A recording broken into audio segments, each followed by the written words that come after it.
লাগে। ছোটবেলা মিছিলে গেছেন নি আপনারা? মিছিল নির্বাচনের কি আমেজ ছিল, নির্বাচন আসলে কি আনন্দ ফুটতেছিল। কোথায় এখন নির্বাচনের আমেজ বলতে কিচ্ছু নাই।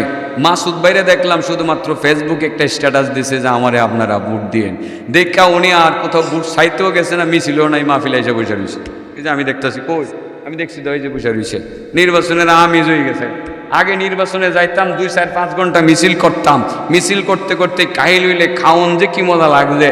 1 টাকা দিয়ে একটা বনরুটি কিনা খাইলে যে কি মজা লাগছে, এই মজাটাই নাই। নির্বাচনও নাই, আছে নির্বাচন, এটা হাওয়ায় উড়ে গেছে। ভালো হয়েছে, মোটামুটি ভালো হয়েছে। আমাদের বুক কেন্দ্রের ডাউন লাগবে, ঠিক আছে।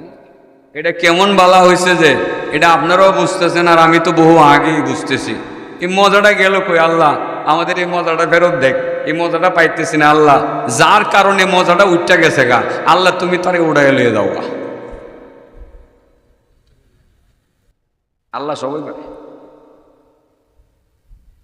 মিছিলে গেছি, এমন ক্ষুদা লাগছে ও ভাই। একরাম আলী বাইরে ভাইছি ভাই, আমার পরে টেহা নাই, খামো কি ক্ষুদা কারে? কথা বুঝছেন না? কয়েক কিলোমিটার রাস্তা। একরাম আলী ভাই আমার ফুয়াতো ভাই, পরে সাইরানা পয়সা দিছে, বুট কিনা খাইছি। সেদিনকার বুট সে কি মজা লাগছে না, এই মজাটা এখন আর পাই না। অর্থাৎ দূরের পথ অতিক্রম করে হেঁটে আসলে অনেক ক্ষুদা লাগে কি লাগে না? তো মেহমানের এমন ক্ষুদা লাগছে, ইব্রাহিম নবী দীক্ষা কো ভাই তুমি আমার বাড়ি খাইবানি? হ্যাঁ কো খাইবানি মানে হুদা গেলে পাগলের মতো খাবো। কথা বুঝছেন না? এমন ক্ষুদা লাগছে।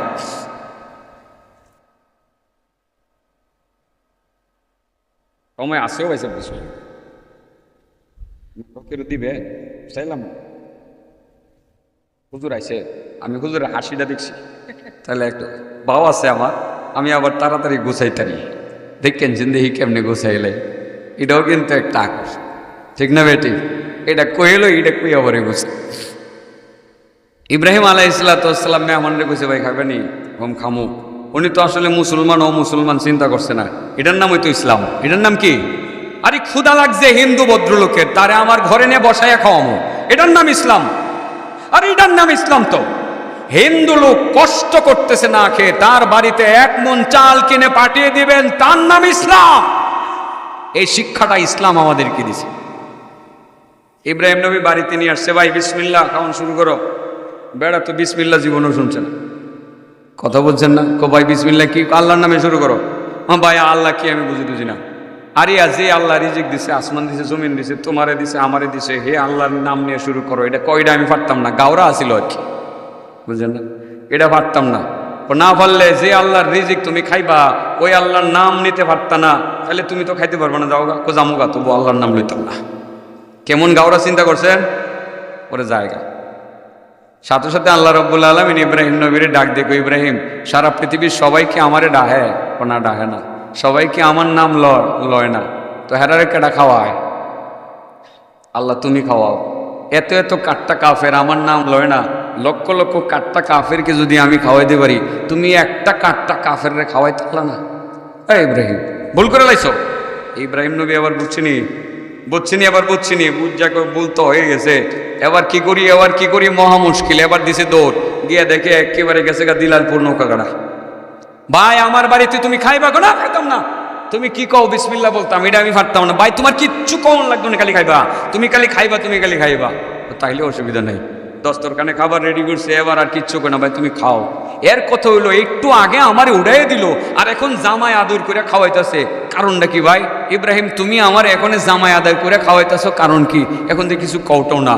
ও ভাই আসলে কইতাম যে তোমারে যে দস্তরখান থেকে উড়াই দিছিলাম, আমার আল্লাহ বড় রাগ করছে। আল্লাহ বলছে আমি এত লক্ষ কোটি কাফেরদেরকে যদি খাওয়াইতে পারি, তুমি একজন কাফেররে খাওয়াইতে পারলা না, আমার আল্লাহ আমার একটা ধমক দিছে। এই জন্য ভাই তোমারে আনছি খাওয়াইবার লাগা। ভাই তুমি খালি খাও, আমার আর কোনো তোমার ব্যাপারে আমার আর কোনো বক্তব্য নাই।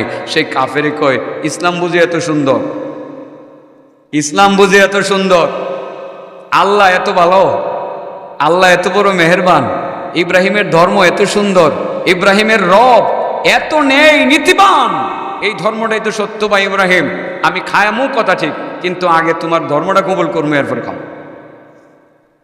এর নাম ইসলাম। এর নাম কি? ইসলাম। ইসলাম শুধু খাওয়াবে, কি দিবে না? খুঁটা দিবে না।